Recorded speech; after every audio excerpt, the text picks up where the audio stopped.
Bonsoir à tous et bienvenue dans votre journal sur KMT, LCL et OM5 TV sur les réseaux Free, Orange, Numéricable, Bouygues et SFR en France. Je suis en compagnie ce soir de Geneviève Laouché. Bonsoir Geneviève. Bonsoir Simao, bonsoir à tous. Voici quelques-uns des sujets que nous allons aborder ce soir. Un concours de robots s'est déroulé aujourd'hui, le vendredi 31 mars à Madiana, à l'initiative du Carbet des sciences.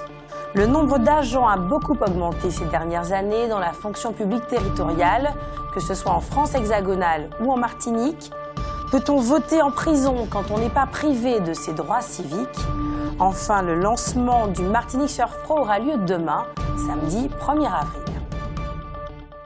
Et pour commencer, ce vendredi 31 mars, pendant toute la journée, dans le cadre de l'opération Trajectoire solidaire, le CLAGE, le comité local d'aide pour le logement autonome des jeunes, en collaboration avec Cap Nord, a organisé une manifestation au Robert pour inciter les jeunes à se tourner vers les métiers de l'économie sociale et solidaire. Les secteurs liés aux seniors ont été particulièrement valorisés au cours de cette rencontre. Et puis aujourd'hui également, le Carbet des sciences organisait un concours de fabrication de robots en forme d'animaux à partir de Lego à destination de collégiens. Cette opération qui s'est déroulée au Palais des Congrès de Madiana avait pour objectif de renforcer l'intérêt des jeunes pour les nouvelles technologies. Après 3 mois de travaux, ceux-ci ont dû mettre au point des robots capables de se déplacer et de soulever des objets. Les vainqueurs de ce concours iront affronter leurs homologues guadeloupéens le 7 avril prochain. Toutes ces dernières années, la fonction publique territoriale s'est considérablement développée en France et plus spécifiquement en Martinique. C'est vrai que les collectivités, Conseil régional, Conseil général, CACEM, Espace Sud, Cap Nord et les communes ont beaucoup recruté. Mais il est devenu évident que le statut de la fonction publique territoriale qui régit ses salariés est désormais mal adapté aux réalités du terrain. Il a été question à un certain moment de tout réécrire. On a parlé du grand soir statut de la fonction publique territoriale, mais il n'en est plus question, on parle plutôt aujourd'hui de le réformer. C'est dans ce cadre-là que l'Association des directeurs de ressources humaines ont fait 42 propositions. Parmi elles, il y en a qui ne vont pas faire plaisir à tout le monde. Celle-ci, par exemple, l'encadrement des autorisations spéciales d'absence et la suppression des dérogations telles que les jours du maire. Ne va pas plaire non plus la mise en place d'outils de contrôle pour apprécier médicalement l'opportunité des arrêts délivrés par certains médecins de ville ou le rétablissement de la journée de carence s'appliquant aux arrêts maladie des agents que la majorité de droite avait instauré fin 2011 et que l'actuelle majorité a supprimé. Rappelons qu'il y a en France 1 900 000 agents territoriaux. Que pensez-vous, Geneviève, de ce projet de réforme de la fonction publique territoriale à défaut de supprimer des postes? Écoutez, on peut dire d'un côté que la fonction publique territoriale a peut-être servi un petit peu d'amortisseur social en permettant à un certain nombre de personnes d'avoir un emploi, mais d'un autre côté, il est évident que cette fonction publique territoriale a besoin d'une réforme vraiment approfondie. Ça donne pas du tout l'impression, vue de l'extérieur, que les choses y fonctionnent de façon stricte et égalitaire. On ne sait pas toujours ni comment ni pourquoi les gens sont embauchés à tel poste plutôt qu'à un autre. Même au niveau des rémunérations, ce n'est pas clair. Il faut, moi, j'espère que ça sera pour le mieux, mais moi, je suis favorable effectivement à une réforme, à une véritable réforme de la fonction publique territoriale. Je vous remercie. En Guadeloupe, une dizaine de centrales syndicales, dont le LKP, Deli, Domota, ont déclaré leur soutien au mouvement populaire de Guyane, bien qu'officiellement, il ne soit pas encore question de mobilisation sur l'île Sœur. Les syndicats guadeloupéens ont tout de même profité de l'incident pour commencer eux aussi la rédaction d'une plateforme de revendication. Reste à savoir s'ils seront prêts à aller aussi loin que les Guyanais pour les faire valoir. Et Et après les excuses présentées hier par la ministre des Outre-mer, Erika Baretz, ce vendredi, c'est Jean-Claude Juncker, le président de la Commission européenne, qui a témoigné toute sa sympathie aux Guyanais après avoir déclaré que l'Europe avait fauté dans l'accomplissement de sa mission auprès des régions ultra-périphériques. Les 4 élèves du lycée Schellcher qui ont été renversés hier, jeudi 30 mars, par une voiture, alors qu'ils sortaient de leur établissement, sont heureusement hors de danger. Ils sont finalement tous sortis de l'hôpital, l'un d'entre eux avec un genou plâtré. Notons par ailleurs que le chauffeur a déclaré avoir perdu le contrôle de son véhicule. Un sexagénaire samaritain a comparu hier devant le tribunal correctionnel de Fort-de-France pour avoir abusé sexuellement un garçon de 13 ans. Il a été condamné à 10 ans de réclusion criminelle, dont 7 ans ferme, ainsi qu'à une amende de 5 000 €, une peine que d'aucuns pourraient juger insuffisante compte tenu de la gravité de l'acte et du fait qu'il s'agit d'un récidiviste. Le meurtre vendredi dernier de Jean-Michel Théramène a beaucoup choqué les Martiniquais. Ce patron de snack a été tué par balle par un individu qui réclamait qu'il le serve alors qu'il fermait son établissement. L'homme, interpellé samedi dernier, est âgé d'une vingtaine d'années. Il est arrivé en Martinique il y a 2 ans et avait déjà été condamné pour détention de stupéfiants dans l'Hexagone. On sait également que le soir du drame, il avait consommé de la cocaïne et de l'alcool. Il faudra attendre son jugement devant la cour d'assises dans quelques années pour faire toute la lumière sur le personnage et ses motivations. Les élèves de Bois-Soldat étaient en liaison en direct avec l'astronaute Thomas Pesquet. Une vingtaine d'élèves de CM2 de l'école de Bois-Soldat au François étaient en visioconférence lundi 20 mars dernier avec l'astronaute Thomas Pesquet à la cyberbase du François. Un moment d'échange qui leur a permis d'être en interaction avec l'ISS International Space Station, placée en orbite à 400 km de la Terre. 3 jeunes journalistes se sont fait les porte-paroles de milliers d'écoliers pendant près d'1 heure. Ceux du François se sont montrés très attentifs aux échanges avec le spationaute. Il a expliqué que ses collègues font actuellement des expériences dans un laboratoire en apesanteur. Il en a profité pour sensibiliser ces jeunes à la préservation de la ressource en eau notamment. L'astronaute a ensuite expliqué aux scolaires que ces expériences permettent de préparer l'avenir des populations de la planète. Notons que cette matinée s'inscrivait dans le cadre de la Journée mondiale de l'eau et du projet pédagogique annuel de l'école. L'eau dans tous ses états. Que pensez-vous de cette initiative ? C'est peut-être une occasion de créer des vocations. Je pense que ça doit être quelque chose d'extraordinaire à vivre pour les élèves. C'est très intéressant. Merci. C'est demain, samedi 1er avril, que débutera la fameuse compétition de surf, Martinique Surf Pro, qui s'achèvera une semaine plus tard, le 8 avril donc. Comme pour les années précédentes, des milliers de spectateurs sont attendus dans la commune du Nord-Atlantique, Basse-Pointe, une véritable manne financière dont bénéficient également les communes voisines du Nord, souvent à l'écart de ces grandes manifestations. 2 salariés de la société Orange en fin de carrière mettent leurs compétences au service de la mission locale Nord. Grâce au dispositif de mécénat de compétences, Rose Aimée Doléor, ancienne DRH d'Orange, et Josiane Ludon, ancienne déléguée régionale d'Orange, offrent ainsi leur savoir-faire et leur expérience à l'association, tout en percevant leur salaire. Une véritable valeur ajoutée pour la mission locale Nord et un moyen pour ces femmes d'apporter leur contribution en accompagnant des jeunes qui cherchent à s'insérer dans la société. La région Réunion vient d'étendre l'aide au voyage au trajet métropole-Réunion.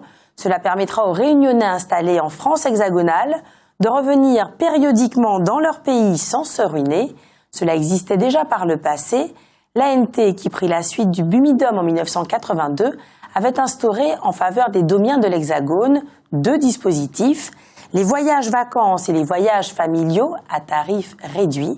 Malgré leur grand succès, il y a été mis fin en 1993 pour des raisons budgétaires. L'État, on le sait, accorde à ses fonctionnaires ultramarins de France un congé périodique dans leur pays respectif afin qu'ils puissent s'y ressourcer. Ce besoin de ressourcement vaut aussi pour les ultramarins émigrés non fonctionnaires, souvent ayant charge d'enfants, ce qui rend le déplacement encore plus onéreux, d'autant plus qu'il a lieu lors des vacances scolaires quand le prix des billets explose. Les faire bénéficier de la continuité territoriale est une mesure très positive, pour des raisons humaines et culturelles évidentes. Elle l'est aussi pour des motifs économiques. En effet, une telle action ne peut que booster le tourisme affinitaire, qui représente une bonne partie des visiteurs tant en Martinique qu'en Guadeloupe, qu'en Guyane ou qu'à La Réunion notamment. Les marges de croissance de ce type de tourisme sont énormes. Il y a de plus en plus de Français dans les Outre-mer qui y invitent leurs parents et amis, et d'ultramarins en France qui veulent retourner périodiquement au pays. C'est enfin une façon de dynamiser les dépenses régionales. Quand l'aide au voyage est accordée dans le sens Outre-mer Paris, les bénéficiaires vont dépenser leur argent en France. A l'inverse, les ultramarins qui reviennent chez eux y feront des dépenses durant leur séjour. Reste que le problème de la continuité territoriale continue d'être entier. Il se pose pour toutes les îles rattachées à un État continental, puisque l'insularité crée des ruptures de charges, provoquant des surcoûts évidents. Une vraie continuité territoriale doit concerner les déplacements de personnes, les échanges de produits et tout le reste. Cette problématique avait été posée en février 2009, sans trouver de réponse satisfaisante. On ne sait pas si les manifestants, nous allions dire les insurgés de Guyane, vont la remettre sur la table des négociations qu'ils ont entreprises avec le gouvernement. Les détenus non privés de leurs droits civiques pourront-ils voter en prison lors des prochaines législatives ? En tout cas, l'association Robin des Lois vient d'obtenir de la chancellerie qu'une expérimentation soit menée à ce sujet. En effet, il y a quelques semaines, le tribunal administratif de Poitiers a reconnu pour la première fois que les préfets avaient bien la compétence de créer des bureaux de vote dans les prisons. Et, en France, depuis la réforme pénale de 1994, les prisonniers ne sont plus automatiquement déchus de leurs droits civiques. De plus, depuis la loi de 2009, les personnes incarcérées sont autorisées à s'inscrire sur les listes électorales de la commune où se situe la prison. Près de 50 000 détenus seraient ainsi en capacité de voter, mais moins de 3% d'entre eux le font. De fait, 519 procurations et 54 permis de sortir du centre pénitentiaire pour aller voter ont été délivrés lors de la présidentielle de 2012. Piètre réalité pour le pays des droits de l'homme, surtout si on la compare avec ce qui se passe en Pologne, au Danemark ou encore en Équateur, où plus de la moitié des détenus votent.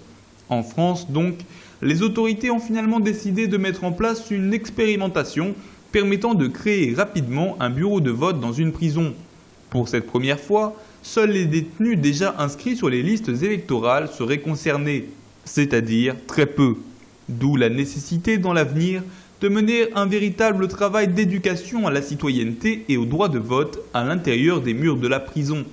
Pour l'association Robin des Lois, le plus important derrière cet acte de vote, c'est de ramener des personnes situées en marge de la société vers la citoyenneté, vers un vivre ensemble qui suppose de prendre aussi des responsabilités électorales.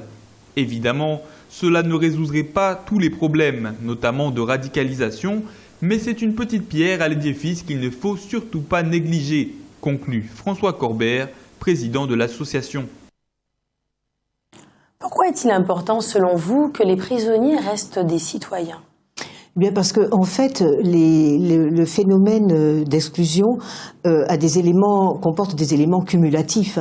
C'est-à-dire que à un moment ou à un autre, on se trouve dans sa vie marginalisé, donc du coup on a plus de facilité ou plus de risques de commettre des actes de délinquance. Du coup on est mis en prison, donc complètement à l'écart de la société, complètement à l'écart de la vie en fait.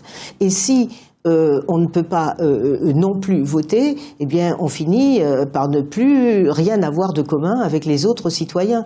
Donc le fait de pouvoir voter peut pousser les personnes incarcérées à s'intéresser à la vie politique et à partir de ce moment-là à se projeter dans l'avenir, à se vivre comme citoyens, à se vivre comme des gens qui sont capables d'apporter leur pierre à la construction sociale. Et à ce moment-là, on peut entrer dans un cercle vertueux. À partir de ce moment-là, éventuellement, des comportements peuvent changer. Même si cela ne concerne qu'un petit nombre de détenus, eh bien, ça serait déjà une énorme victoire. Je vous remercie, Geneviève. Bruno Barillot est décédé. Ancien prêtre, natif de Lyon et arrivé en Polynésie en 1990, il était devenu très vite un spécialiste des questions nucléaires. Il a mené un combat déterminé pour faire reconnaître tous les méfaits provoqués par les essais nucléaires français à Tahiti. Il est mort samedi. Jusqu'à ses dernières forces, il a été un combattant pour la vérité, la justice et la paix, a souligné le président de la Polynésie française dans un communiqué qu'il a fait parvenir à la presse. Bruno Barillot avait assuré les fonctions de délégué au suivi des conséquences du nucléaire pour la Polynésie française depuis 2008 dans le gouvernement d'Oscar Temaru. Il avait été évincé de son poste par Gaston Floss en 2013 avant d'être réintégré par Édouard Fritsch en juillet 2016. On a récemment pu constater que la CTM se préoccupait de développer la place des musées dans notre offre touristique. Eh bien, sachez qu'après 6 ans d'attente, le musée du Père Pinchon ne devrait pas tarder à ouvrir ses portes. Il accueillera la collection personnelle du religieux qui lui a donné son nom, essentiellement composée d'animaux conservés dans de l'alcool et des livres. Depuis aujourd'hui et jusqu'à demain, samedi 1er avril, un village de la lecture est proposé sur l'esplanade du théâtre Aimé Césaire. La présence d'une quarantaine d'auteurs est prévue, l'occasion pour le public de découvrir ces écrivains martiniquais souvent méconnus. Au programme de ce salon du livre, il y aura également des animations, des mini-conférences et des tables rondes. Grâce à notre correspondant dans l'Hexagone, Maurice Cessé, vous avez pu suivre la lecture par Alfred Marie-Jeanne du rapport présenté à Bruxelles par les présidents des régions et collectivités d'outre-mer, mercredi, le 29 mars donc. Cette lecture avait été confiée au président de la collectivité territoriale de Martinique, puisqu'il est le plus âgé des présidents des collectivités en exercice dans les Outre-mer. À l'issue de cette lecture, Philippe Richert, le président des régions de France, a félicité les ultramarins pour la qualité de leurs travaux. Ce rapport fait en réalité 6 propositions. 5 d'entre elles, si elles étaient acceptées, auraient pour conséquence de procurer des moyens financiers supplémentaires aux régions ou aux collectivités territoriales outre-mer. Mais ces moyens financiers supplémentaires résulteraient de l'augmentation ou de l'élargissement d'impôts indirects, octroi de mer, taxe carbone, taxe d'embarquement. On sait que les impôts indirects sont les plus injustes parce qu'ils frappent indifféremment les individus, quelle que soit leur richesse. Tandis que, concernant les Outre-mer, la Guyane concentrait toutes les attentions, François Fillon, le candidat des Républicains à la présidentielle, organisait une réunion à son QG de campagne à laquelle il avait invité les ultramarins. C'était ce mercredi 29 mars. À propos de la Guyane, le candidat a déclaré, citons-le, « Dès mon élection, je demanderai au ministre en charge des Outre-mer de se rendre en Guyane pour renouer le dialogue et je signerai un pacte d'avenir qui soit à la hauteur de ce que nos concitoyens attendent légitimement de l'État, c'est-à-dire au premier chef de la considération et des solutions opérationnelles à leurs problèmes concrets. » Dressant le bilan de la gestion récente de la Guyane par le gouvernement, le candidat Les Républicains a affirmé que le pont de l'Oyapock n'avait pas pu être inauguré. C'est en réalité un mensonge, puisque ce pont a été inauguré, même si c'est en l'absence de la ministre de l'Environnement qui avait quitté la Guyane la veille. En ce qui concerne la sécurité, la solution de François Fillon est le tout répressif. Plus de moyens pour les forces de police et pour la justice, plus de prisons, plus de condamnations. Sur le plan économique et concernant l'ensemble des Outre-mer, François Fillon veut s'attaquer aux normes, c'est-à-dire à un État trop tatillon. On l'attendait évidemment sur la problématique de la zone franche globale. François Fillon ne semble pas y être favorable. Il propose plutôt la création d'un statut d'entreprise franche outre-mer, pouvant aller pour les secteurs les plus exposés à la concurrence jusqu'à une exonération totale de droits et taxes. Voilà qui devrait plaire au secteur touristique et plus précisément à Yann Monplaisir, qui s'est rallié à lui après avoir déclaré dans un premier temps que, mis en examen, François Fillon devrait renoncer à se présenter à l'élection présidentielle. Et François Fillon a affirmé que s'il était élu président de la République, il organiserait comme prévu un référendum sur l'indépendance en 2018 en Nouvelle-Calédonie, même s'il souhaite à titre personnel que ce territoire continue d'être français. À propos de Nouvelle-Calédonie, signalons qu'une femme kanak de la tribu de Houlette a reçu le prix du développement économique local du concours Créadim 2017. C'est une apicultrice. En 2011, elle et son mari se lancent dans l'apiculture avec seulement quelques ruches. Aujourd'hui, elle en possède une centaine et récolte plus de 2 tonnes de miel commercialisé partout en Nouvelle-Calédonie. C'est vrai qu'il existe à Paris un véritable quartier chinois qui ne dit pas son nom. Il est situé dans le 13e arrondissement du côté de l'avenue de Choisy. L'appartement d'Aimé Césaire n'était pas loin. L'ancien maire du François, Ernest Vanajouy, y possédait un appartement et le pied-à-terre de Serge Letchimy à Paris semble ne pas en être loin. C'est dire que les Martiniquais connaissent bien ce quartier et ils savent qu'il ne s'y passe pas grand-chose, en tout cas apparemment, comme si les Chinois avaient l'air de se fondre dans les murs, contrairement peut-être aux Maghrébins et aux Noirs. On est donc surpris de les voir se mobiliser pour protester contre les violences policières dont ils seraient victimes. Ils accusent en effet un policier d'avoir abattu sans raison et sans sommation l'un des leurs. Les 3 policiers de la BAC concernés par cette affaire affirment que le Chinois qu'ils ont abattu les a agressés avec un couteau.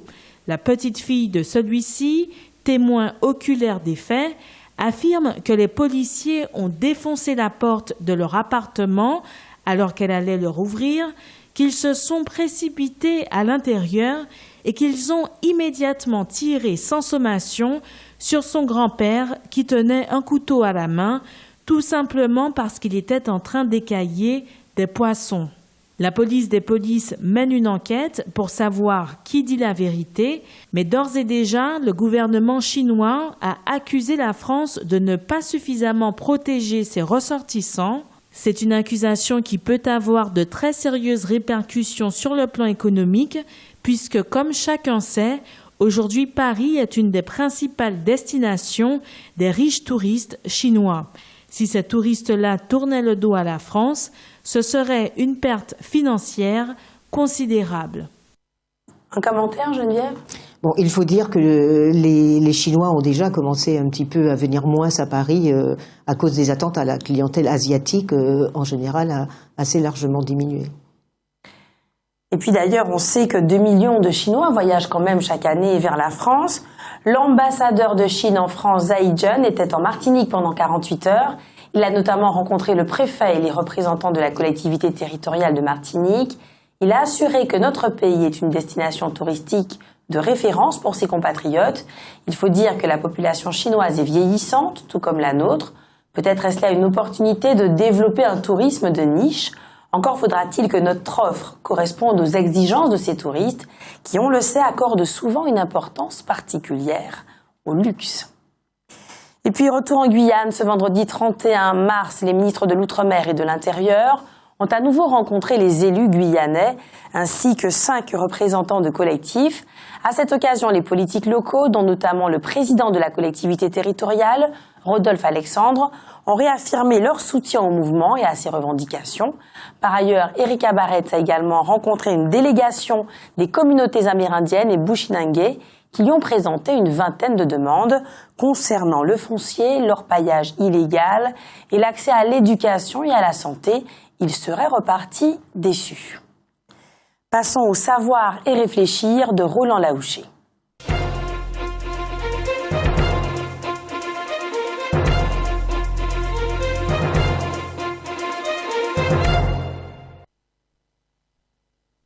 Nous avons fait hier un parallèle qui s'imposait de toute évidence entre les événements de février 2009 en Martinique et ceux qui se passent actuellement en Guyane. Aujourd'hui, vendredi, il apparaît que ce parallèle est encore plus pertinent car, comme le collectif en Martinique, nous l'avions prévu, les collectifs en Guyane ont mis sur la table des négociations de très nombreuses revendications dans tous les domaines, plusieurs dizaines de listes. Il est évident que les ministres ne pourront pas y répondre sérieusement en quelques heures. Même s'ils le font, il y a forcément des choses qui devront être affinées, voire peaufinées.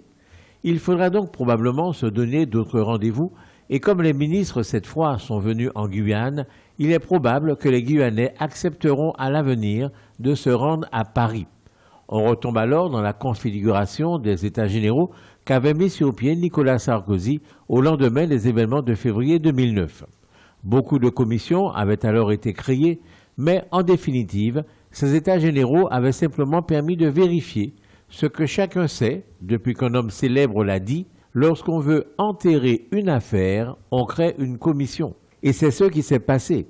Rien de concret n'est en réalité sorti des travaux de ces commissions. Mais en ce qui concerne la Guyane, on n'en est pas là. Et les choses pourraient peut-être se passer différemment, car bien entendu, le mouvement en Guyane a un certain nombre de spécificités, tout comme la Guyane elle-même. En réalité, le gouvernement actuel sait très bien qu'il ne sera plus là dans quelques semaines, et donc que les décisions qu'il va prendre ne l'engagent pas lui. Il aurait donc pu jouer le pourrissement. C'est une chose que les gouvernements savent faire face à des mouvements sociaux, même de grande ampleur. La grève de février 2009 en Martinique a bien duré 38 jours. Pourtant, en Guyane, le gouvernement, passez-moi l'expression, se couche. Après avoir refusé d'envoyer des ministres, il les envoie finalement, et encore plus tôt que prévu. Les ministres veulent travailler avec les collectifs, mais en l'absence totale de la presse, mais ils finissent par céder et la presse est admise pendant 30 minutes. Et plus encore, la ministre des Outre-mer est sommée de faire des excuses au peuple guyanais, et elle les fait. Voilà comment elle commence son discours dans un porte-voix sur un balcon de la préfecture face à la foule. Tout à l'heure, on m'a demandé de faire mes excuses au peuple guyanais. Fin de citation. Qu'un ministre de la République française fasse des excuses au peuple guyanais, c'est incontestablement une grande première. Et cela confirme ce que nous vous disions avant même le début de ce vaste mouvement.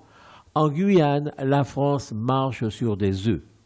Tellement il est vrai que cette collectivité, tant par les richesses qu'elle possède que par sa situation géographique, est complètement différente de tous les autres pays de l'outre-mer. La présence de Kourou ne fait que renforcer cette évidence.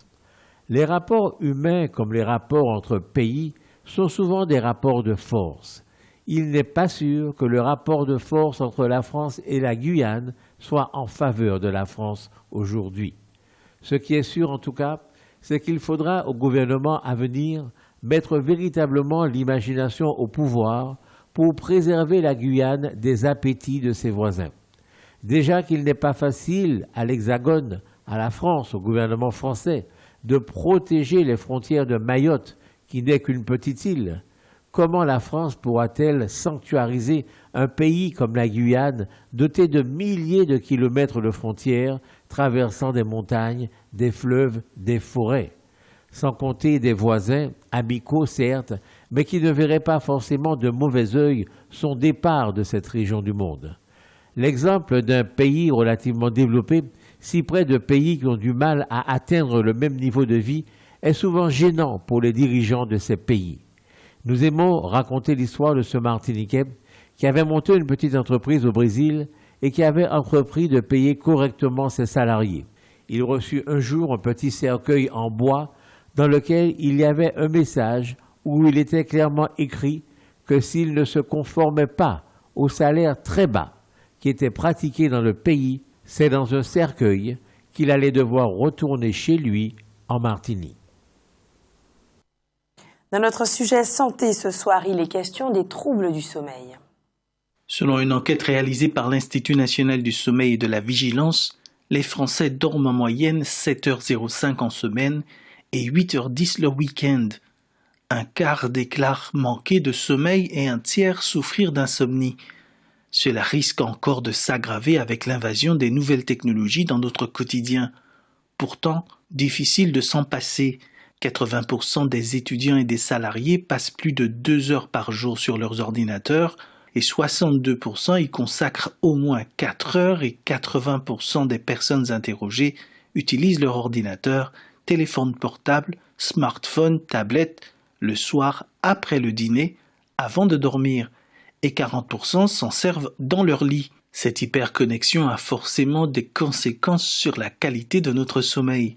Des flashs lumineux de quelques millisecondes la nuit peuvent retarder l'horloge biologique et le système est si sensible que la lumière agit même quand on dort. Si les accros aux portables et tablettes passent plus de temps au lit avant de s'endormir, ils ont également plus de mal à s'endormir et sont plus nombreux à se plaindre d'au moins un trouble du sommeil. C'est encore pire pour les jeunes de 18 à 34 ans qui ont les yeux rivés sur les écrans et qui profitent de moins en moins de la lumière du jour. Le sommeil a besoin de protection pour s'installer et la nuit doit être un moment totalement déconnecté. C'est la fin de cette édition. Geneviève, merci d'avoir été avec nous ce soir. Merci Simaou de m'avoir accueilli. Merci à tous de nous avoir écoutés ou regardés. Je vous souhaite une bonne soirée ainsi qu'un excellent week-end. Je vous remercie de nous avoir suivis. Je vous remercie de votre fidélité. Je remercie également tous ceux qui ont participé à la conception de ce journal. Catherine Emmanuel, Pierre-Éric Witz, Alain Jean-Paul, Mylène Janot, Raphaël Dufour, Frédéric Titus, Getty Galva, Marilyn Etilé, Roland Laouché. Cette édition sera rediffusée ce soir à 22h, demain à 6h25 et en multidiffusion sur OM5 TV, sur les réseaux Free, Orange, Numéricable, Bouygues et SFR en France. Vous pouvez aussi revoir votre journal sur kmttelevision.fr. Je vous souhaite une excellente soirée, un très bon week-end et que Dieu garde la Martinique.